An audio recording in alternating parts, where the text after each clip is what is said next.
odds of that? I mean, The odds statistically, you are can. very simple, right? Each head is 50% chance. 4 of them in a row is 1 upon 16, which is around 6%. Okay, 6% is not a very low number, right? It can happen randomly by chance Yeah. without it being very surprising. Yeah, 6% is fairly significant and believable also. Yeah, I mean, because something which is 6% possible, it can happen every once in a while, right? True. So there was no need to directly jump to a conspiracy theory for that. Agree, but then 15 heads in a row is a lot less possible, right? I mean, it's like 1 in 30,000 or something like that, Yeah. right?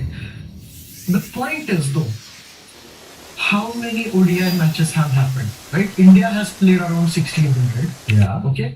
And at each one of those matches, there was a possibility of 15 heads in a row. So we have had 1600 chances, Yeah.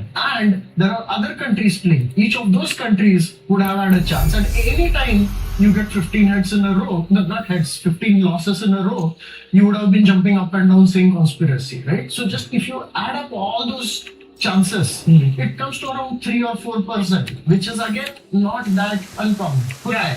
And if you factor in all of the other matches that were played between these 15 coin toss losses, Yeah. then there might even be a greater chance of 15 losses in a row happening with other captains also involved. Yeah. So yeah, now I see that it's not really as rare as we think it is. 1 in 30,000 is rare, but then a lot of matches have also been played. Yeah, see, that's the problem with human intuition, right? I mean, like as Goldfinger in the James Bond movie said, once is happenstance, twice is coincidence, 3 times is enemy action, right? Okay. So when something surprising happens 3 times in a row, we just jump to the conclusion that this is a conspiracy against you, right? 我已经有这个我是大 You look at some people, right? It's like their entire life there is enemy action against them, right?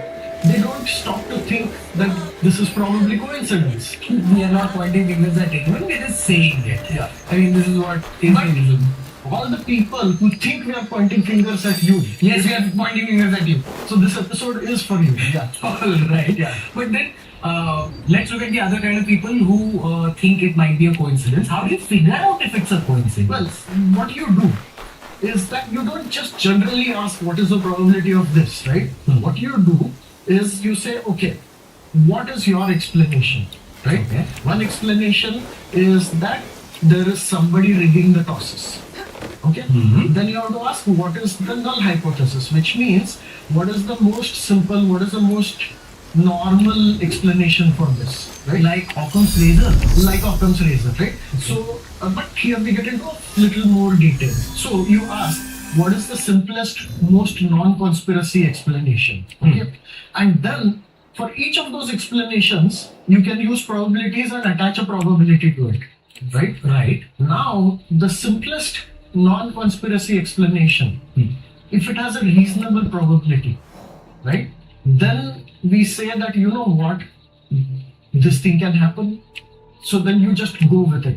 Then you say, well, there is not enough evidence to say that this is a conspiracy. Right? Like 6% is a reasonable probability for 4 times heads in Amitabh Bachchan's coin case, or 15 losses in a row is still a reasonable probability for Rohit Sharma losing a coin toss in one day international. Correct. So in science, what you are supposed to do is that you are supposed to have a hypothesis, which is what your research is trying to prove, and then you also mention what is the null hypothesis, and then you have to prove that your null hypothesis has less than 5% chance of being the real explanation, right? Okay. That is what is known as the p-value is less than 0.05.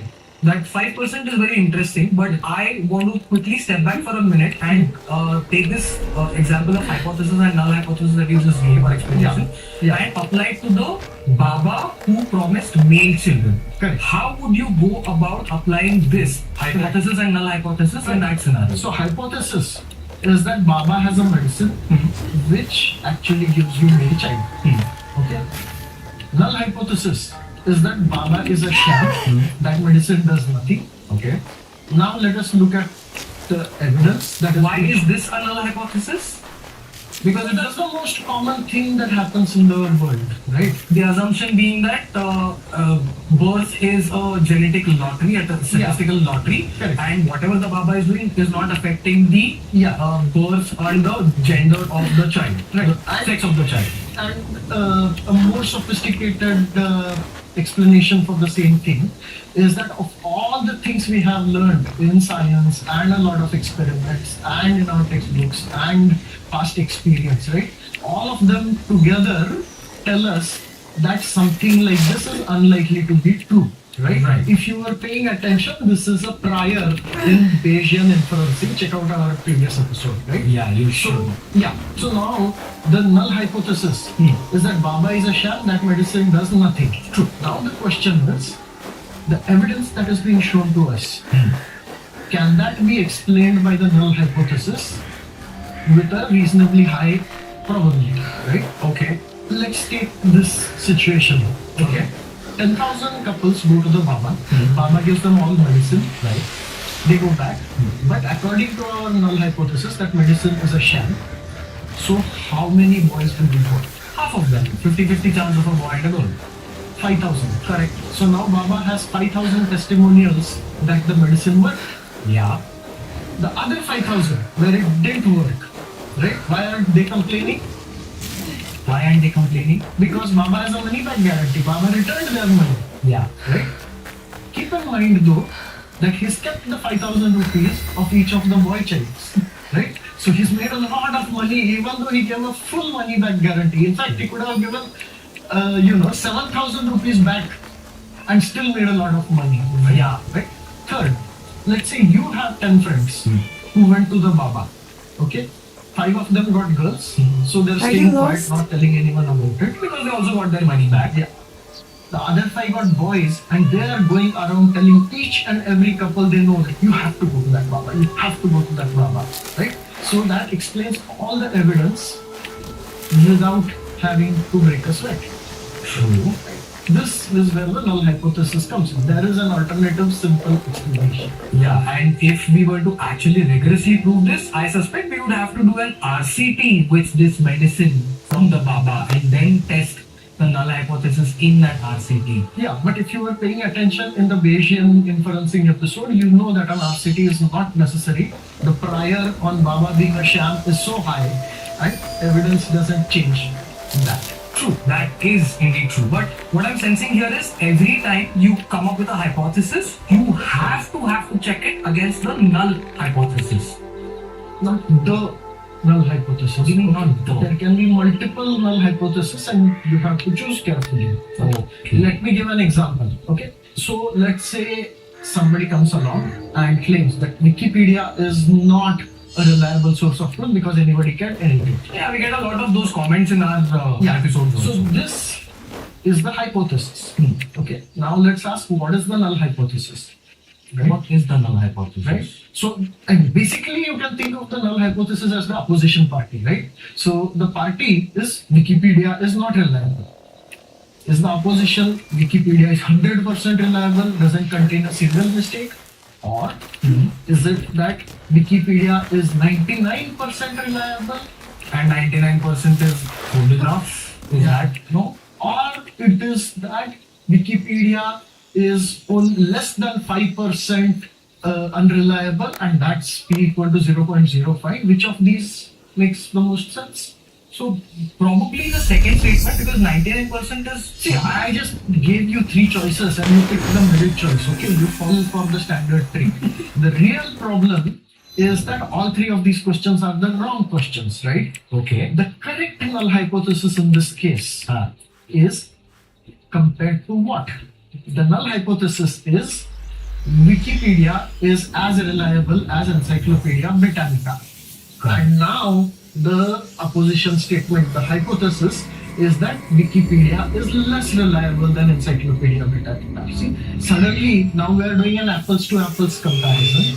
Right. And I mean, from the previous episode, you know that it turns out that Wikipedia is actually that reliable as Encyclopedia Britannica. So the null hypothesis is true and the other hypothesis then has to be rejected as being a conspiracy theory. So when constructing a null hypothesis, always try and construct a hypothesis that gives you apples to apples comparison. Absolutely, right? So this thing, compared to what, is a very, very powerful statement in real life, which most of the time, if we go by instinct, we forget about it, right? Examples? Okay, let's say people are starting using ChatGPT for medical advice, Yeah. right? Lots of people complain that no, ChatGPT makes mistakes. Yeah. Compared to what? Because the alternative isn't that there is like 100% accurate God giving you medical advice, right? You either ask ChatGPT or you ask a doctor, and then you have to ask yourself how many of those doctors can give you wrong advice, right? That's one possible null hypothesis. Yeah. A different compared to what null hypothesis is that person won't go to a doctor at all because that person can't afford a doctor, or that person lives like 70 kilometers from the nearest doctor. Then you have to ask the question, is ChatGPT's advice worse than not going to a doctor at all, right? Or worse than following whatever priors he has. Yeah, just to be clear, I am not saying that ChatGPT is a great doctor and we should all be using ChatGPT for advice, right? All I am saying is that you should know that there is a null hypothesis there, and that is the comparison you should do before you decide which is the right thing, right? Essentially, what he's saying is, don't judge a book by its cover. Ask always, what is the alternative? What is the null hypothesis that is causing this hypothesis to gain precedence? Yeah. Couple more examples. Eliminate the shinobi! Self-driving cars are the big one these days. Yes. Every time a self-driving car makes a mistake and there is an accident, it makes headlines all over the world. And then they're like, oh my god, self-driving cars, the technology is not yet there and it is killing humans. And sure, killing humans is a bad thing, but Compared to what? because if the car is not a self-driving car, the human driver is going to drive it, and there is evidence that 12 times more humans are killed by humans compared to self-driving cars. Yeah, but then that goes into a very different territory of you can hold a human responsible, how do you hold a self-driving car responsible, etc., etc. And that's a whole different area of discussion. But I understand the concept of null hypothesis here. I understand what you're trying to say. I'm just saying this discussion is nuanced, but the concept of null hypothesis is what you need to take away from this example. Other examples, please. Cricket. I mean, we should give cricket examples. That DRS Hawkeye makes mistakes. The technology has this much of a margin of error. Yeah. VAR, if you are more into football, virtual assistant, same thing as DRS. Purists complain that you can't use this technology which is pinnable and which has this much percent of error. But compared to what? You are comparing against humans. I mean, the LBWs these days versus 10 years ago, you should know that DRS is clearly better than the humans. Yeah, somebody can actually go back and look at all of the LBWs that happened before DRS and figure out what is the margin of error But one thing I want to point out, which is that we started this discussion by saying that the null hypothesis, there can be multiple of those. So let me give a really nice example of how there can be multiple null hypotheses. So, the Philippines lottery. Okay. This is a lottery in which 6 numbers from 1 to 55 are randomly picked, and anybody who has exactly those 6 numbers from 55 gets the chance. And the number that got picked was the table of 9, 9, 18, 27, up till 34. Yeah. Right? That clearly looks like it was rigged. Yeah, because getting multiples of 9 that precisely. Yeah. So Terence Tao, the greatest living mathematician, right? Yeah. He has written a detailed post analyzing it. I recommend all of you go read that. I'm not going to talk about the entire analysis. I'm just going to mention a few of the hypotheses he mentioned. Right? Okay. The null hypothesis is that it was not rigged. That's the most common thing that happens in the world. Lotteries are not rigged. The alternative hypothesis. So what is your alternative hypothesis? Okay, the possibility is the lottery is rigged by some corrupt officials who on that particular date decided the random winning numbers in advance so that they could win the money. And they were stupid enough to choose 9, 18, 27 as the numbers. Okay, that sounds really stupid. Okay, so obviously we need some other hypothesis. Yeah. Right? So maybe the lottery machine has developed a fault and it only outputs numbers that are multiples of 9. Would be? Except that that fault happened only on that one day and not the day before that and not the day after that and never. Again, then what? I mean, is that a conspiracy of any type, right? What are you complaining about? Yeah, that's not a conspiracy, but that's a lucky break, and it's as lucky a break as getting the multiples of 9 in the Or business. the lottery is rigged by a cult who worships the multiples of 9. What are these, Ashoka's 9 or something? Right. Or, like, a divine being decided to send a sign to humanity by placing this unusual pattern in a lottery. Let's not even go there. And that God chose only this one lottery in this one country on this one day. Why are you running from Let's me? not even So go the there. point being that people just say, oh, this looks weird, so it's a conspiracy of some sort. But when you go through, it's actually reality. There has to be an alternative explanation that you are coming up with, and often that turns out to be ridiculous. Yeah, none of these satisfy the Occam's razor test. Hmm. And also, when you actually think about it in terms of statistics, the Yeah. possibility of 9, 18, 27, 36, 45, 54 being the results is as probable as 1, 2, 3, 4, 5, 10, 20, 30, 40, 50, or any of those other combinations, right? So I will not get into that in detail. Terence Tao has already done it. Read that article. Yeah. But what I want to say is to talk about this whole big picture here, right? That whenever there is a claim which seems a little outlandish or surprising, right? Your first instinct should be to say, compared to what, right? What is the normal, looks simple, valuable. non-conspiracy explanation? And what is the probability that that explanation produced this non-standard output, right? Often it turns out that it wasn't such a low probability, right?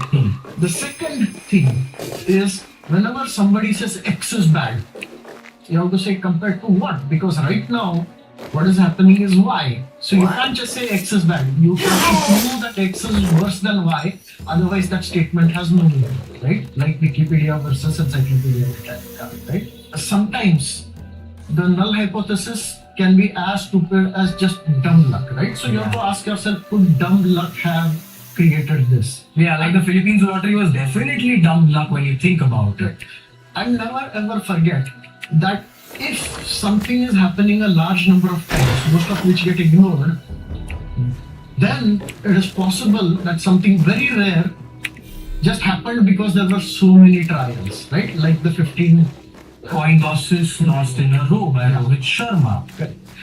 One thing to be careful about though is to not take this too far, right? As in, this can lead to whataboutery, right? I say today's leader is bad, right?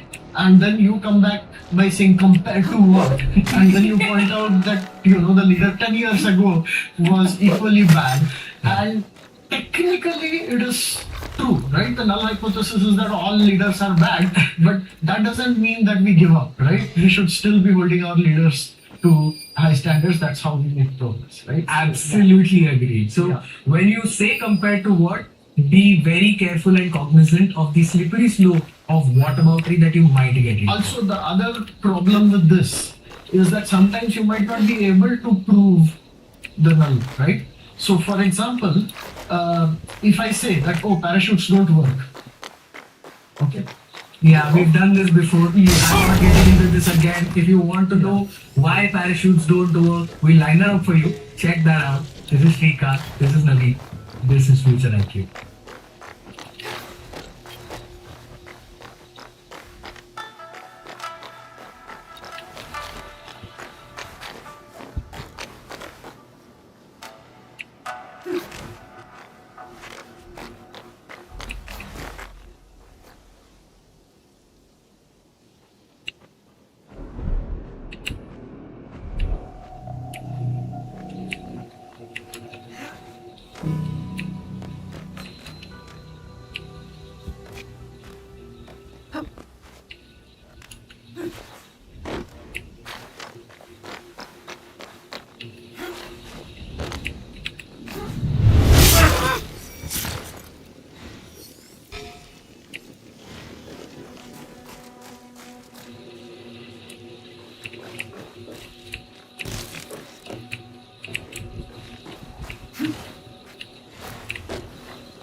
surely survive.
Check that sound.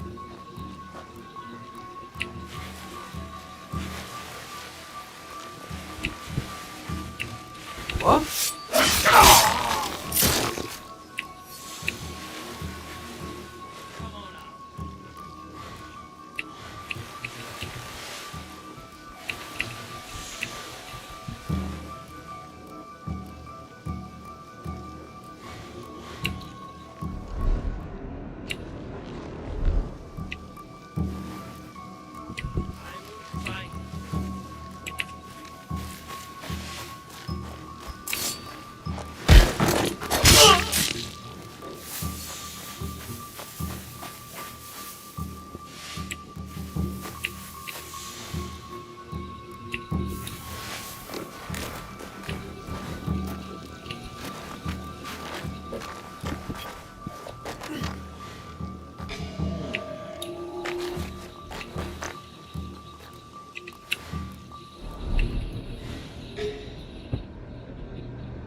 It's Asians versus Caucasians. Today we're trying. It just sounds stupid because Indians are not.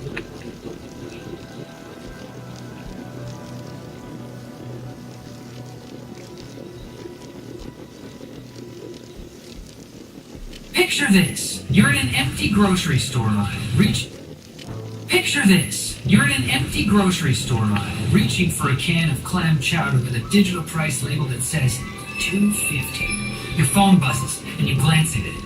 When you glance back at the chowder, its price is now $3. Wait, isn't that 50 cents more than it was a second ago? Are you losing your mind? You may not have had this exact experience with dynamic pricing, aka algorithmic pricing, but if the corpo elite have their way, it may only be a matter of time. Before that happens, let's talk about how these systems work and how they're quietly reshaping what people pay for travel, entertainment, and yes, even chowder. Algorithmic pricing refers to the use of algorithms to constantly update prices in real time based on external variables like time, demand, weather, and much more. Airlines have done this for years. Buy your ticket at the right time, and it's cheap. Miss your window, and you pay more. Companies love this and call it things like smarter demand forecasting because it helps reduce waste and smooth demand spikes to maximize revenue. But this system can also benefit the savvy customer who could save a few bucks on their Hawaiian getaway by booking it at the height of hurricane season. Everybody wins! Now, there's another form of algorithmic pricing called surveillance pricing, which focuses less on factors like demand or weather and more on the you factor. Surveillance pricing generally describes when companies use a vast amount of data about their consumers, be it demographic or behavioral or other types of inferences about people's consent.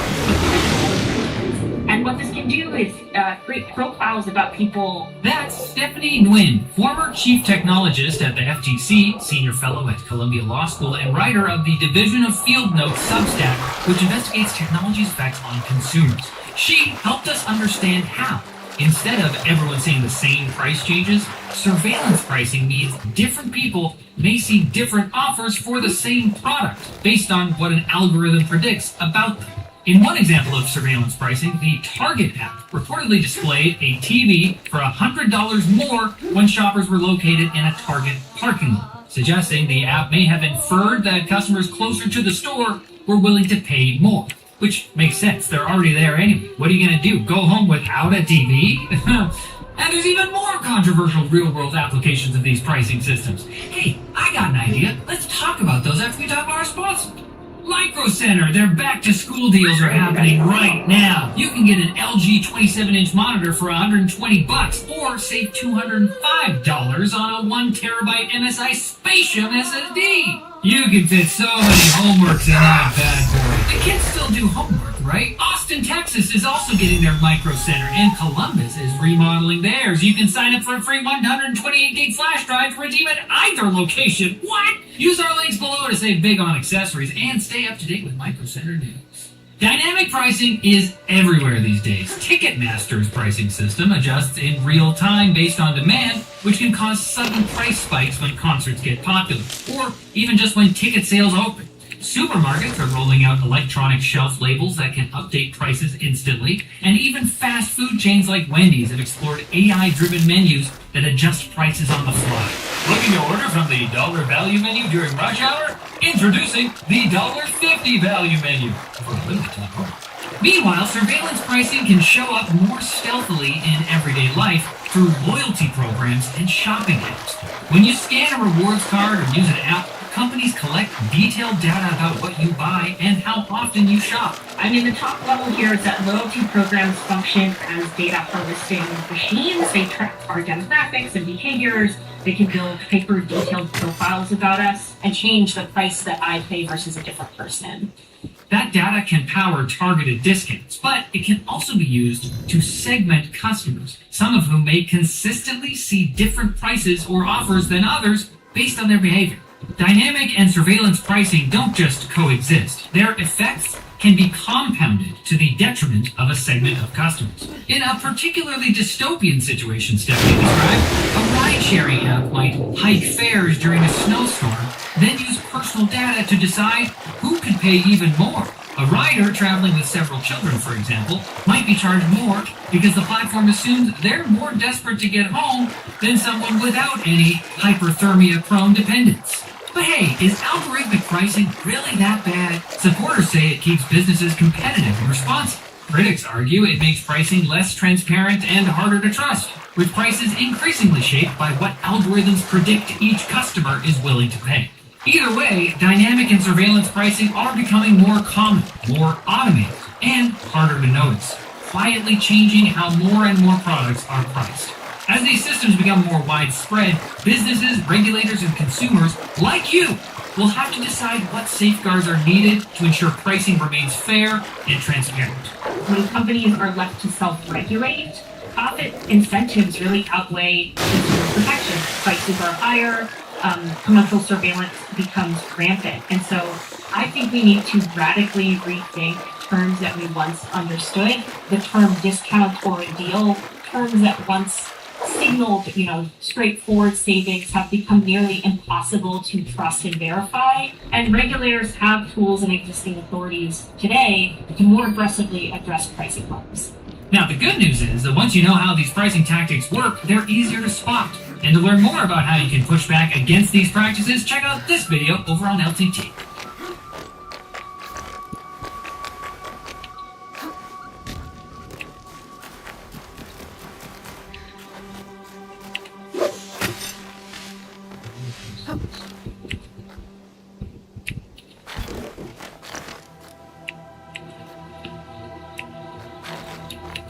Ada nggak should be given last. No company should allow time.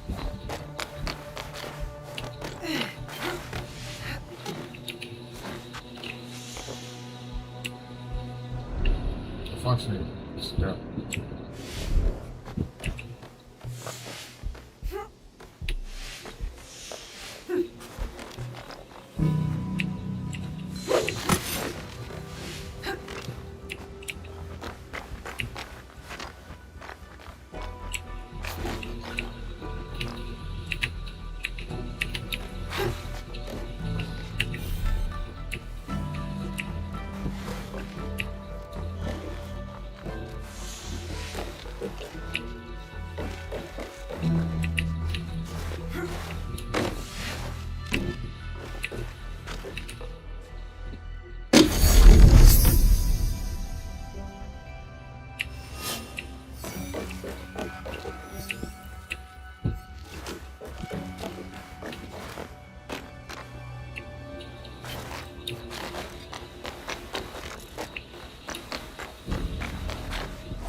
I know what you're thinking. You see this little alien logo and you go, whoa, this is a gaming laptop. But what I've been told is that in here, the Aurora 16X might be an incredible sleeper laptop. Not specifically for gaming, but content creation, because the display on this thing, oh, fantastic. And I cannot wait to open it up and see it for myself. But we gotta talk about what's in the box.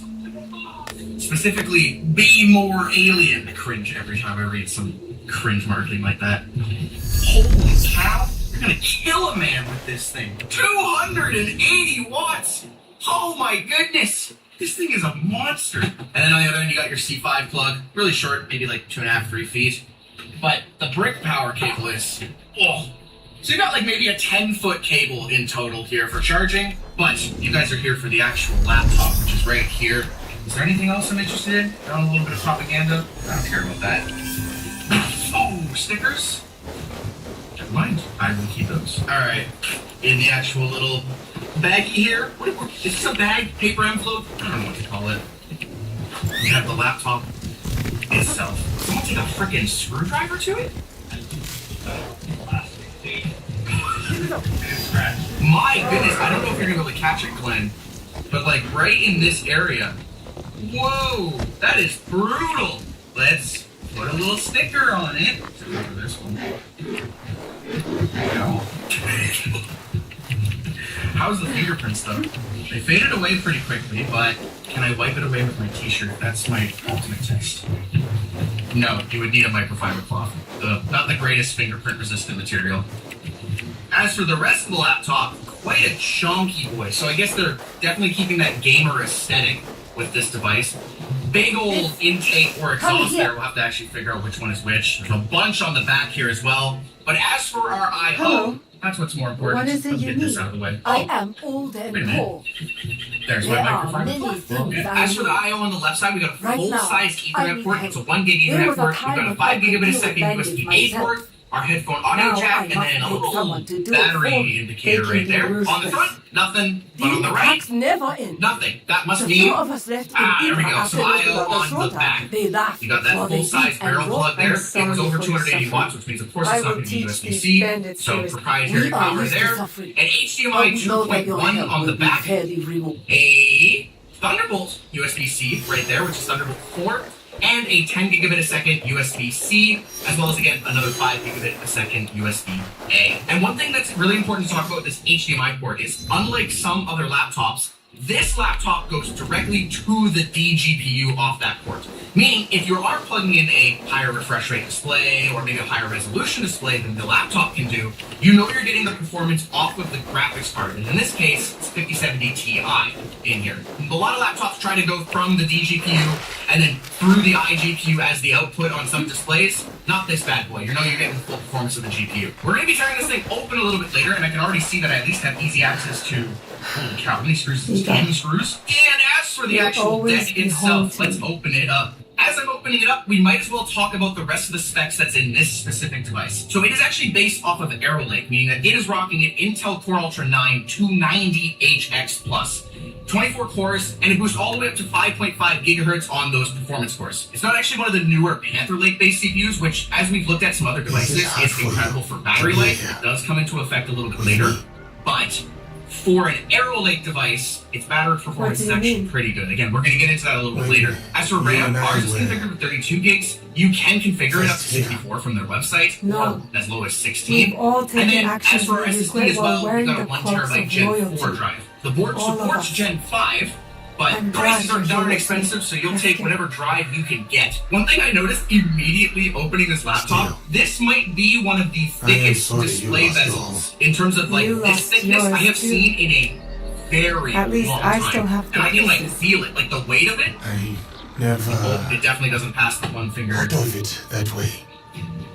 It kind of passes it, you know. Maybe the thickness adds like some extra rigidity. Can I bend it? Make something that was already I precious did not put even very much more pressure on so. that at all. How about the rest of the chassis? Have you ever It's gotten a thick. I hope good it- look at the little Tanuki's handiwork? I can hear it creaking. Did you hear that? Holy cow. Oh, now it's not creaking. I got the creak. It's like when you crack your back for the first time and Maybe try it will be again. the same with our homes. I do not think we have enough gold for that. I didn't even open We it all could the way. bring Genjo out of Oh retirement. man, I love He's an 180 excellent degree geek. laptop ninjas. You know, the amount of times that I'm like holding my laptop like this because I'm on set doing something, It will please, never be the same though. Lord, please be a touchscreen. No. You know what? I'll get one of my two wishes. It's a 180 degree hit, I don't get a touchscreen. Damn it, that's fine. I don't want to smudge this screen up though. Even just on the home wallpaper, this looks great. I want to watch some Even better. HDR content on this See later, for because yourself. this is just the freaking default Alienware background, and I'm already like loving the blues on this thing. Holy cow. I'm gonna do some typing though. Let's open up a notepad. Elijah is not Perhaps the better finest depends on who is playing. have on a short circuit. The keyboard's fine. It's not my very favorite sweeping back keyboard. here. The Razer laptop I typed No on a shame couple in months trying. ago was incredible, and even the But last yes, Alienware stick to- laptop I typed on a couple months ago was better than this. Saying that, Swords. it's fine. I have no real Feels like complaints with it. yesterday There's I a was a tiny little girl. bit of like flex Running if I'm around going the ham with all of my fingers. Just regular typing, it feels fine, so I have no complaints with this keyboard. Trackpad though, I hated waking I up don't like so the click. early to train. the click's But pretty now weak. I give anything The actual to be gliding woken up experience, by fine. Stu. The trackpad's a big letdown. I'll be honest with that one. I'm gonna have to put this thing in if we want to test HDR, but I think it's time to watch a YouTube video just to see what it's like. And the video I'm gonna pull up is actually this segue to our sponsor, See Cinema. Hey, if you want to binge watch Gilmore Girls, that's none of your ISP's business. Private internet Someone access has wants been to hook you sleeping up with here. a VPN, then hide your browsing history from your for provider months. and shady third parties as coming on well. to Their Matsu. network spans Hey, over God. 91 countries, and a They'll single still be subscription alive. comes with unlimited connection! Which means you can watch shows from outside your own region, so you can marathon Dairy Girls next. There's so many shows about various types of girls. Go check it out at piavpn.com/short circuit or by using our link in the description for a special exclusive deal with a risk-free 30-day money-back guarantee. I was bringing the power brick up to plug it in so that we could get the full HDR. This thing's heavy, and it makes me wonder about the whole package here. So we're gonna weigh the laptop first. Just the laptop is 5 pounds 11 ounces. And if I add our chunky power brick here, 7 pounds 10 ounces. That's a big load to carry around, to be honest. Don't include that. It's a lot of weight to add in your bag. That's what I meant to say. 240 hertz, 2560 by 1600, and it's a 16 by 10 aspect ratio. Like I said, for content creation at the beginning, that means you got a little bit more maybe Premiere timeline space. Am I crazy? This 240 hertz feels slow. And what I mean, like, I feel like there's a delay. Maybe I'm just, Might have to do the restart. yeah, to be honest, It looks really good. When you set up HDR in Windows, there's a slider into settings that you can kind of adjust the HDR-ness, if you want to call it that. Right now we have it about the 80 mark, which is what Labs said is primo. But if we crank that down to 0, you can kind of even see on the top down there, it kind of like, it obviously made some adjustments, and it's not as great on camera for you guys, but in here, it makes a world of difference. Actually, you can see it pretty aggressively here. But when you get that dialed in, about the 80 mark, dude, this display kind of danced around it a little bit, but like I said, our labs did test it. Here are some of the benchmarks that they got from it. It is genuinely an incredibly good color accurate display. If you are, again, wanting to do some sort of professional work. I am on max brightness right now, which Labs tested and got 670 nits, where they claim that it could do 620, Alienware claimed that at least.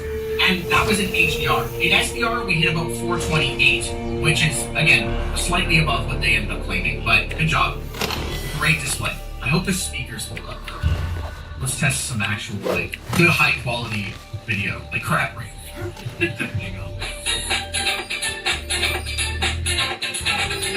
Bring your own headphones, kids. It's not very loud, to be clear, which has shocked me. I thought this was going to be a lot louder of a device. And normally I say, hey, that might be a good thing, because, you know, then you have a higher quality speaker. It might sometimes doesn't sound as loud. But I will say, I am not a fan of the quality of speaker on this. I think especially the bass, in my opinion, leaves a lot more to be desired. I was just told that it only has two 2-watt speakers and no subs. That would immediately explain then why I had issues with the bass. I'm going to cut it down to 50% though.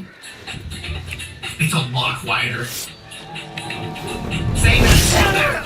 Doesn't sound like it's blowing out those two tiny 2-watt speakers in here. So enough about speakers and screens. It's gaming time. One of the things before I get into gaming though is using the Alienware Command Center. I actually want to go into the Mux switch here and turn it to DGPU only. It will require a reboot, which will do it really faster. But basically that just means that it's only going to be trying to output everything through the DGPU. So for gaming, for example, you actually will get slightly better results. One thing that's worth pointing out is I've noticed that the iGPU was still enabled, and it seemed like some applications might have still been trying to utilize the iGPU. We're not 100% sure, but we think that might be a BIOS bug of some sort, because if it's set to DGPU only, it should be going through the DGPU only. But maybe this is a call. Alienware, let us know if that's intended or not. Before we actually game, I forgot one more thing. We have to go into performance here and set it to overdrive. Ladies and gentlemen, start your engines. Oh, there it goes. I'm not even in game yet. Can you imagine this becomes your white noise machine? You're just like, I'm gonna go to sleep. Overdrive. My volume is still at 50%, and I can hear the fans more than the speakers. I will mute it really quick. All right, Glenn, you ready? I'm gonna blow your eardrums out with this one. All right, time to game, gamers. I'm a trackpad gamer. Remember. Now that I got my FPS counter, we're on a medium preset, but without any upscaling. And one thing I'm noticing right away is my 1% lows are not very far from my average FPS.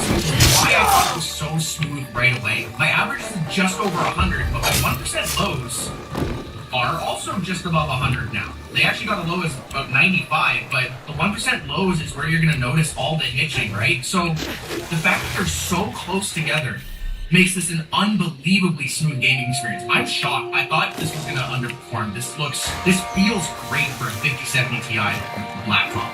And this 5070 Ti is a 115 watt TDP, and the whole laptop itself is 155 watts.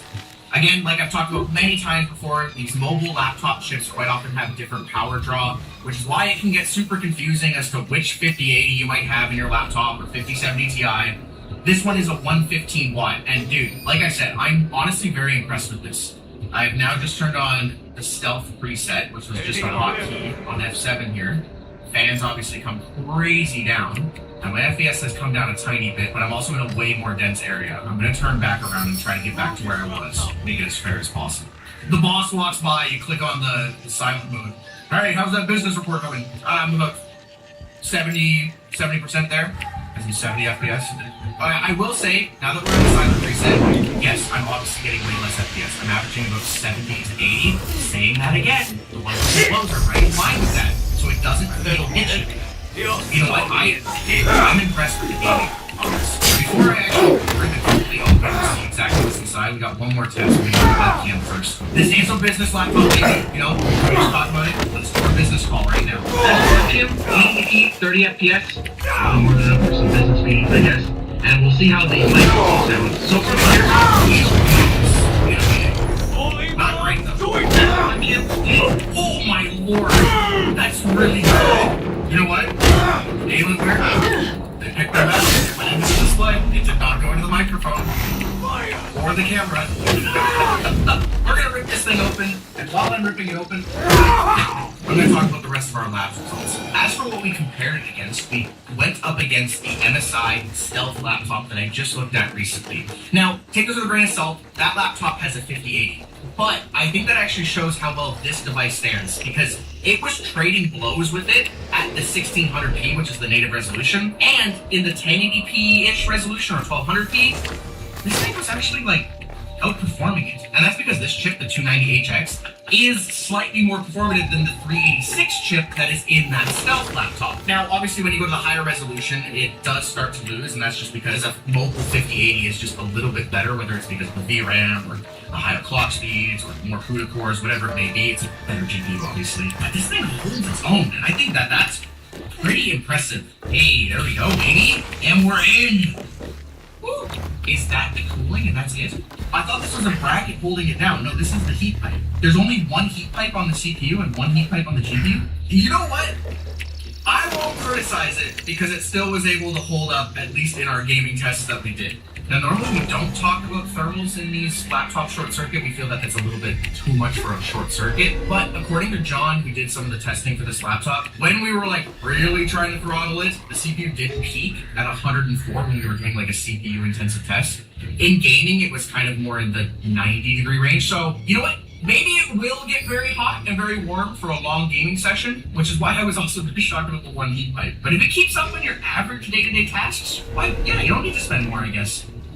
Under this little peel, you got your RAM, user replaceable if you want, and yep, these are 16 gig sticks, so 32 gigs total. Under here, is this my SSD? This one, isn't it? Okay. So it's got their 2230 SSD pre-installed, and then you've got an extra slot over here, and the included drive they gave us is a 2230, but it looks like both of the slots here can go up to a 2280. One thing that's important to note is there's a whole bunch of different SKUs with laptops, right? And with this specific SKU, one of these slots is for a Gen 5 versus a Gen 4. And then if you get the kind of lower end SKU of this laptop, they're both Gen 4s. And then at the very bottom, you've got your 96 watt hour battery. Takes up a good sizable space. There's your two tiny little speakers. Here, that's why they sounded like garbage. And while this battery is a little bit bigger than that MSI Stealth laptop, it didn't last this long. This device got about 7 hours and 12 minutes of runtime and a charge time of just over 2 hours. Now, obviously, you're gonna be like, oh, that's a lot weaker than the MSI Stealth. Why would I buy this? Remember what I said earlier on in this video? This is pretty good for an Arrow Lake-based CPU. I think if this thing was a Gen 8, you probably would get a lot longer battery charge. But then it's hard to say because the MSI Stealth has the panel leg and then maybe it was struggling a little bit with games, so I guess you gotta take your trade-off of what you want. So just over 7 hours though, more than enough time for getting a quick, flight to the coffee shop. And again, you're plugging into the Thunderbolt box. Get back to this. The last little thing to note here is under this little cover here is our Wi-Fi 3, Wi-Fi 7, Bluetooth 5.4. Pretty modern. But how's the price of this? Now notice that, what? With a display that incredible, the price must be through the roof. And you're right, it is expensive. This configured model, in this case right here, is $2,630 US. But that's also one of the more expensive models. You can go down to the, U9 275HX variant with a 5070 instead of a 5070 Ti. You'd be swapping some of the stuff around, and it can start at just under $2,000. But I actually think that the upcharge that this one offers might be worth it, especially if you're in it for the display, because those cheaper end models probably come with the LCD version of this laptop. And This thing, you're after it's worth a display. And it's really hard to judge the value of these products right now in the current global market with how DRAM prices are. I think that if we weren't in such a terrible state right now, I could see this one being $200. If it was kind of more normalized times, I think at that price, things are like, it's looking compelling as a work laptop. But I'd be curious to know what you guys think of it. I'm kind of shocked that Alienware ended up making kind of a stealthy work laptop, but maybe you prefer it when Alienware doubles down on gaming. And if you do prefer that, you should go check out the most recent Alienware video that I did about 2 months ago. That one went balls to the wall with gaming, with a light up trackpad and everything.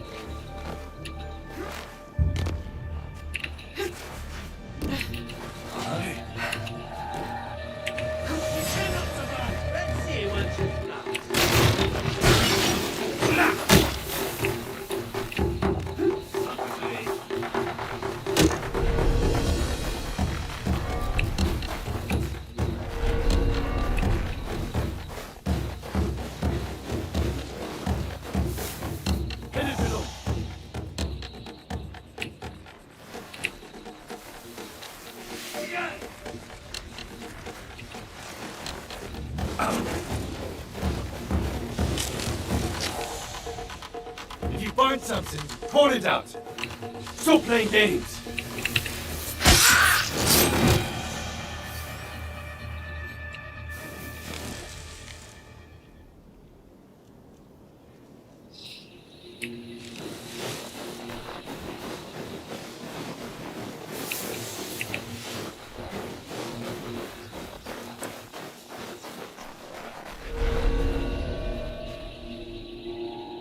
What's over there?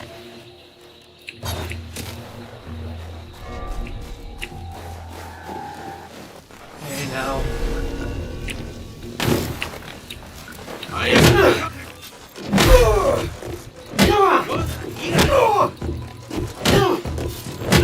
We'll be the same thing. You won't kill me.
forehead in the woods behind the shrine. He was terrifying. The way he stared. He just watched you. There was darkness in his eyes. I should investigate.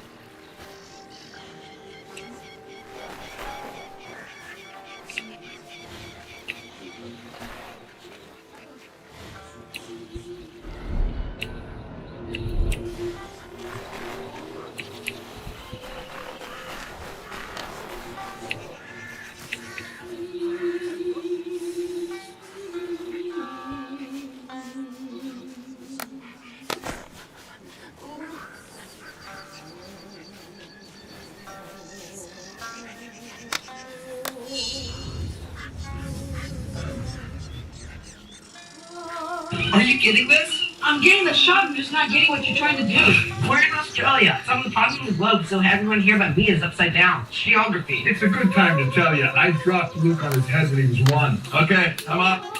You drop him too? There we go. Oh. I was conceived in Australia on my parents' honeymoon. It was on a blanket in the park. I still have that blanket. You still have that blanket? Yeah, so it's the one on her bed. My mom's grandfather was Australian. It was a very special place for her. She always wanted me to see it. Let's get this Aussie party started. Oh my god, what's wrong with your mouth? Hey, your lips are huge. I think you're allergic to the vegemite. No, worries. I'd be a little worried. I think this spiritual journey of yours, so wonderful thing, I think it's gonna make you feel closer to your mother. I hope so. I miss her. The biggest reason I came here to connect. Is that weird? Not at all. I talk to my late grandmother all the time. She would have loved this place. I wonder if she's here with me now. Ah, what? Oh, something with me!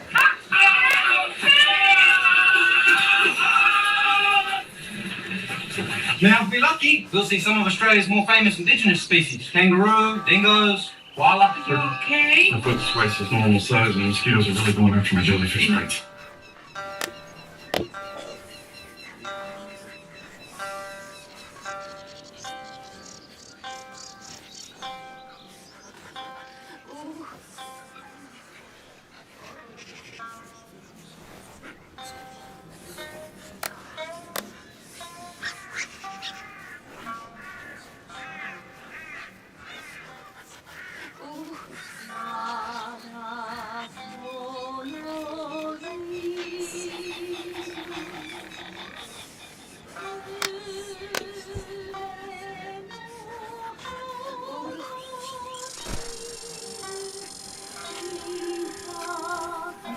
I can picture Jesus in a tuxedo t-shirt.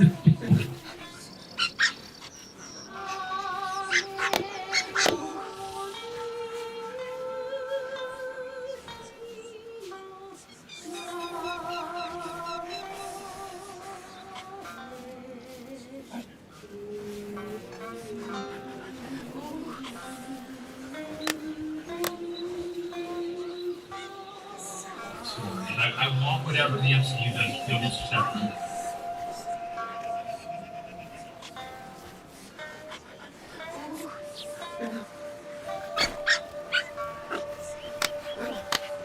Ashton's back at the end of.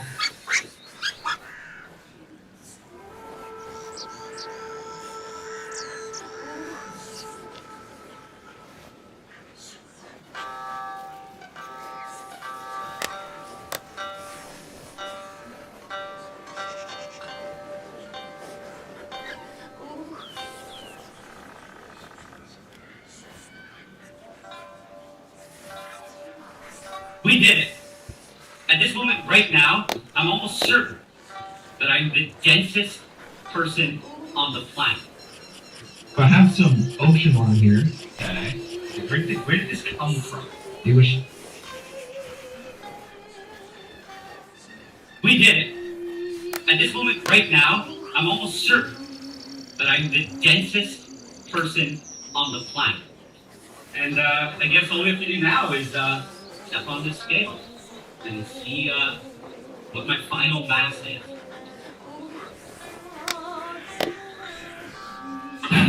Oh, this is light burning.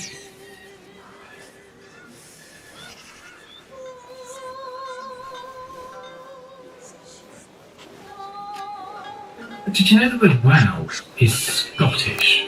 It only catches on for most of us in the 20th century, but if you look at Scottish poetry from the 1700s, you find it again and again and again. Specifically, if you look at poetry written in Scots, traditionally spoken in the Scottish lowlands, like here in effortlessly beautiful Edinburgh. Now, there's a whole debate over whether or not Scots is a dialect of English or a language in its own right, and people will argue passionately and occasionally angrily in either direction. We're definitely not going to settle that issue in a short, although I think it's one of those ones where the question might be as interesting as the answer. I will say, though, that it was recently made an official language of Scotland alongside Scottish Gaelic. But whatever its status, it gave us the word wow. So where did wow come from? Well, it's potentially a variant on vow, which is in turn a shortening of I vow, which you can kind of see as being an interjection, a bit like saying I say. You could say I vow. Throw into the mix a healthy amount of migration from Scotland across the Atlantic, and the word proliferates throughout the English-speaking world. Back here in Edinburgh, though, have I mentioned that I'm doing 10 nights of my wordy, nerdy show from the 6th to the 16th of August at the Edinburgh Fringe? Come see me as I try to revolutionise the English language in less than an hour. But did you know the word wow?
Don't fall for this scam.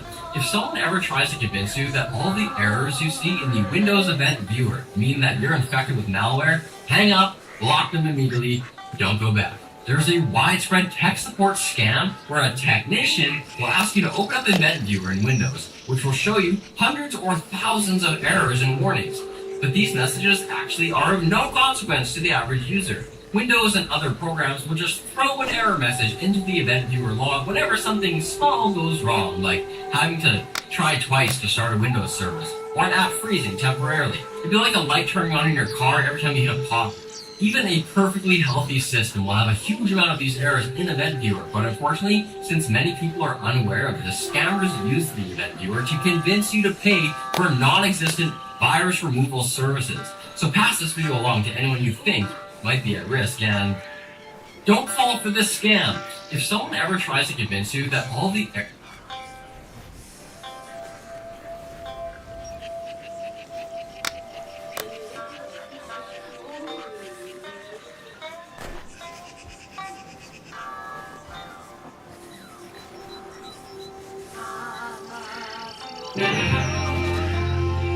This 33-year-old woman is a Texan through and through. She's lived in Texas all her life. So why does she sound like this? I'm a true Texan, born and raised. Lisa Alamia sure sounds like she's from London, but she's never even been there. I've never been to England. I've never been to any European country, actually. This is how the mom of three who lives outside Houston used to sound. We just want you to know how blessed we are to have you guys as our pastor. So what the heck is going on here? Last December, Lisa Alamia's job, a surgery to fix an overbite. When she woke up, she sounded like Mary Poppins. Sugar helps them go down. This isn't me. This doesn't sound like me. I don't want this. Why did it happen to me? Just asking why. Lisa was diagnosed with a bizarre medical condition known as foreign accent syndrome. Dr. Toby Yalko is her neurologist. I was skeptical at first, of course, trying to determine if it was real. We wanted to make sure This was not a psychiatric disorder. Foreign accent syndrome is very rare. Only 100 cases have been reported in the last 100 years. What I hear on the street most often is British. Karen Butler is from Oregon, the following dentist. Welcome to the channel, everyone. We're about to go to Room 20 for the Ramayana epic Indian movie. And the director's gonna be there, the stars of the movie are gonna be there. I got a lot of requests to show footage, information, anything I can about this movie. So I'm gonna treat myself. I'm gonna go inside, I'm gonna record the panel. You guys gonna see everybody talk. They're probably not gonna let me record any of the footage to show. That's those exclusive to people who come here and they can get your band. But hopefully you guys enjoy everything and subscribe to the channel if you like what you see.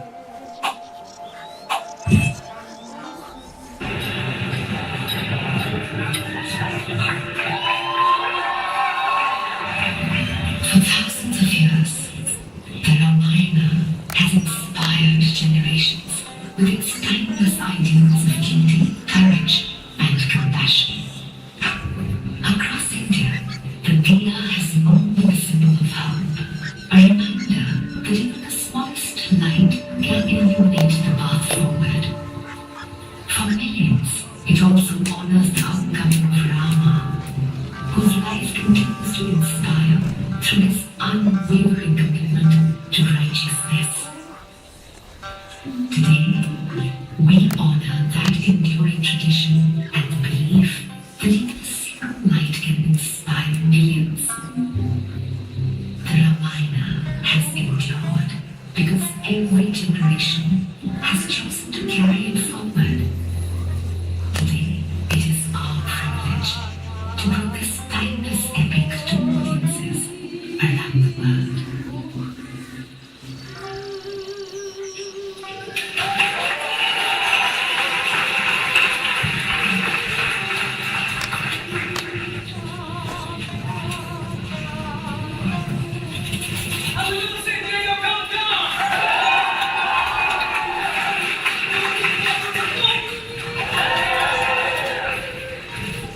I am so excited to be here today. They are bringing out some truly beautiful work that's going to be assembling behind me. How is this for a Thursday, man? Ramayana is one of the world's greatest and most enduring epics, reimagined through extraordinary filmmaking, groundbreaking visual effects, and an internationally acclaimed creative team. And it's going to deliver an experience designed for the biggest screens possible to be seen all over the world. And you're about to see things no one else has ever seen. I want to feel that energy. We cannot play it because we want to keep it exclusive just for you guys. And if you're good, we might even play it twice. So keep that in mind. That is how we get to keep nice things. So those cameras are cool for now. Now, today, we are going to be talking about the absolute epic, a story that is beyond important in Superman scale, beyond important in just its relevance and reverence. And I would like to kick things off by saying you are about to meet an Academy Award winning talented team behind this epic, as well as the biggest superstars from all of India. You guys want to kick things off? Alright, let's kick it off by bringing out the founder of Prime Focus Studios, the producer of hits like Angry Birds, Garfield, and Animal Friends, as well as CEO of T-Mag, the 8-time Academy Award-winning visual effects powerhouse that is also bringing us the Odyssey and Doom 3 this year alone. Let's hear it for producer Namit Malhotra. The man himself, let's hear it for him.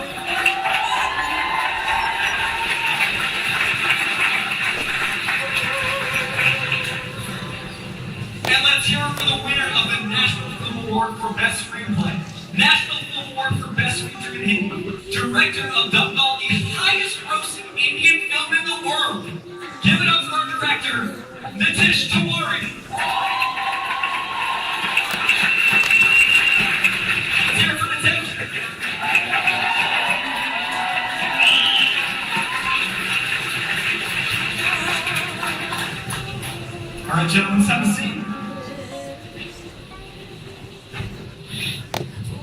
So this is far away one of my most anticipated film experiences I can remember ever. And I was struck from the moment I heard the first few words of the tagline. The tagline is our truth, our history.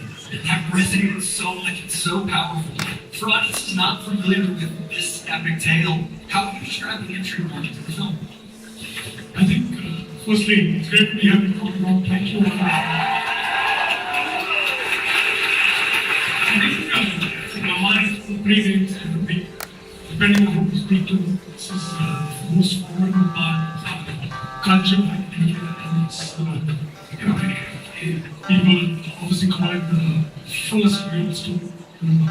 So, as someone who's doing that, are responsible to bring that to a few other words, I think it's fair to say that we're given the reverence and respect that Raman and Tony deserves.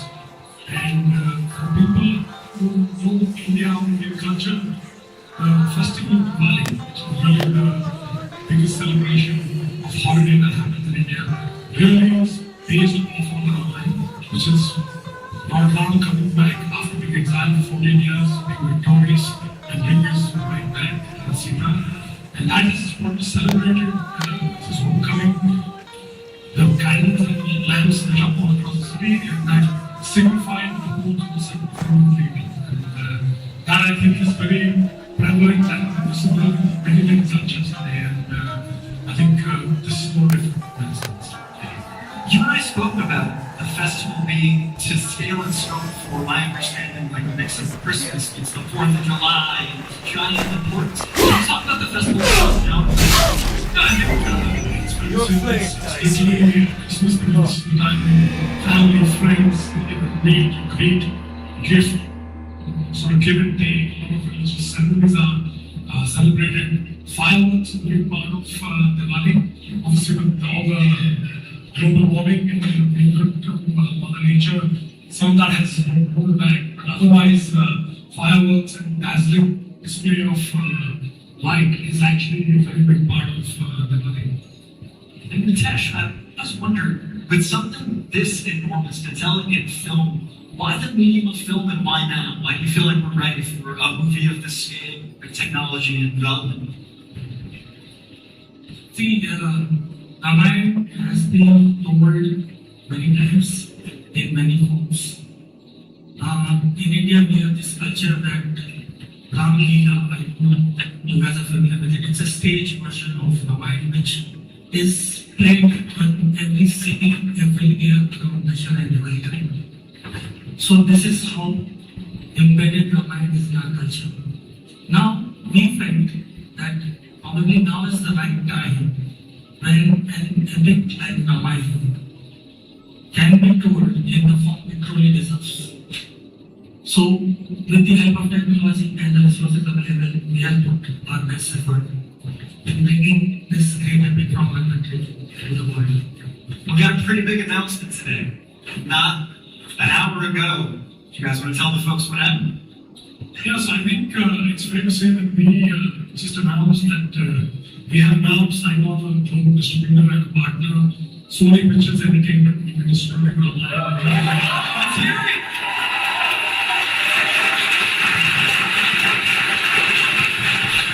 What's really exciting is that I think in over 100 years of film in India and over 100 years in Hollywood, this would be, I think, the first time that an Indian film would be brought to the world by a mainstream Hollywood distributor for people of the world. And that is really huge.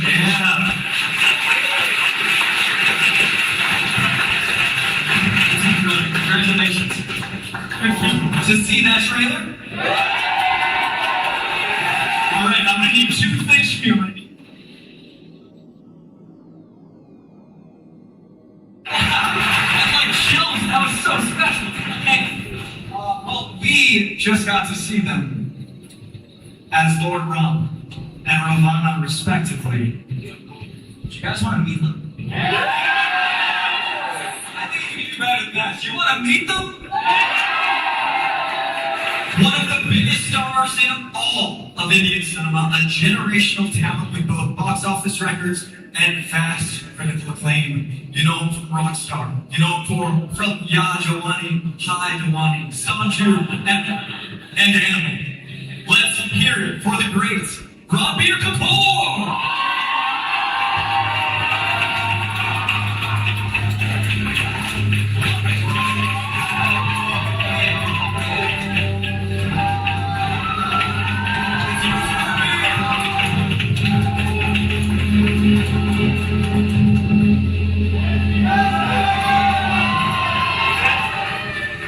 Next up, we have another titan of Indian film, transforming the Kannada film industry and redefining Indian cinema.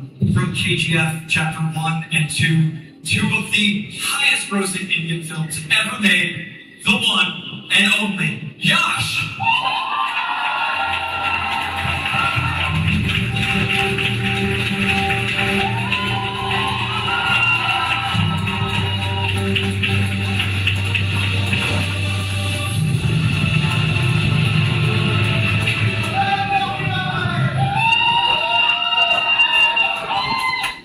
Now, before we get into it, I want to make sure these legends get a chance to see the trailer because they were back there. It's a smaller TV. Do you want to watch that trailer one more time?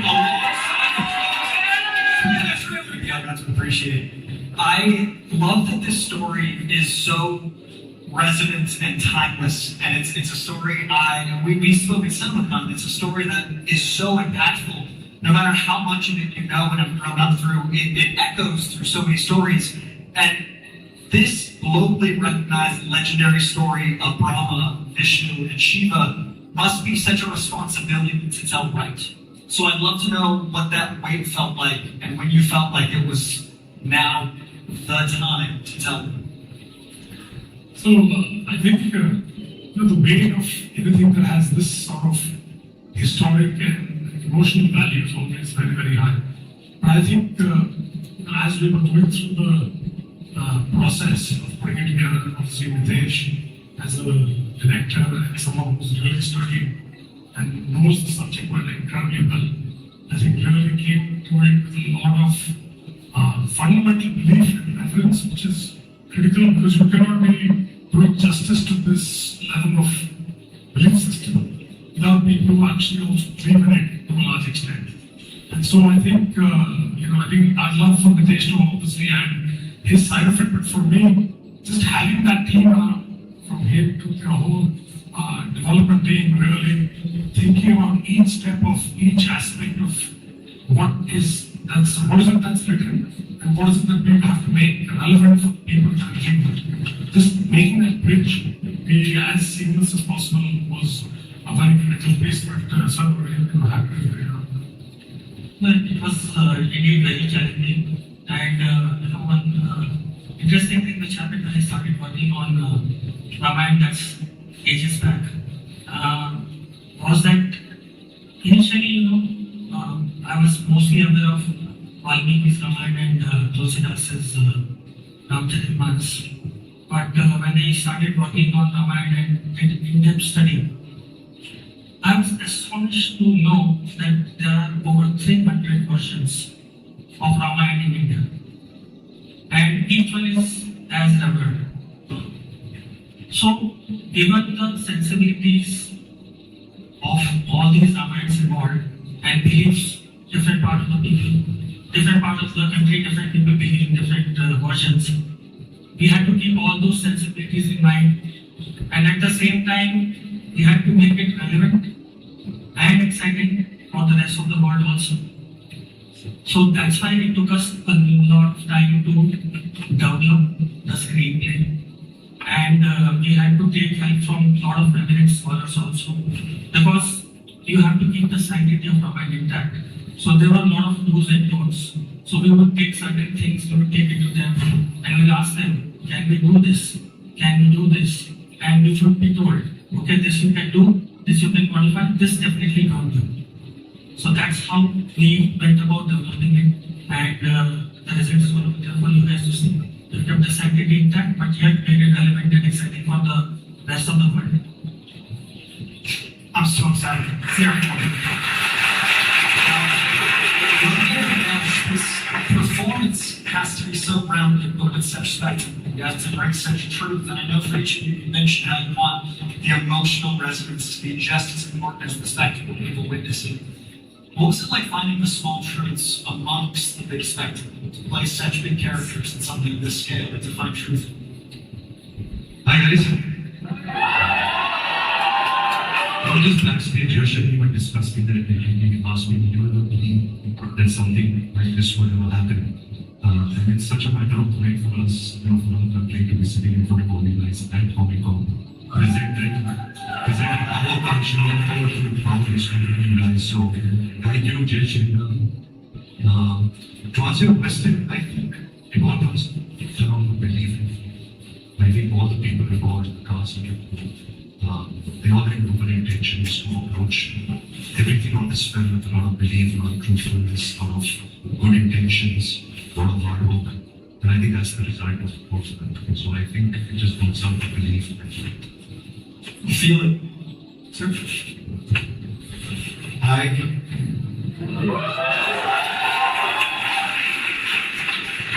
Really excited to be here. As Ranveer said, it's a proud moment for all of us. Hopefully, it will deliver something which knows for a lot of Indian filmmakers to come in, position our stories, our films, Thank you so much.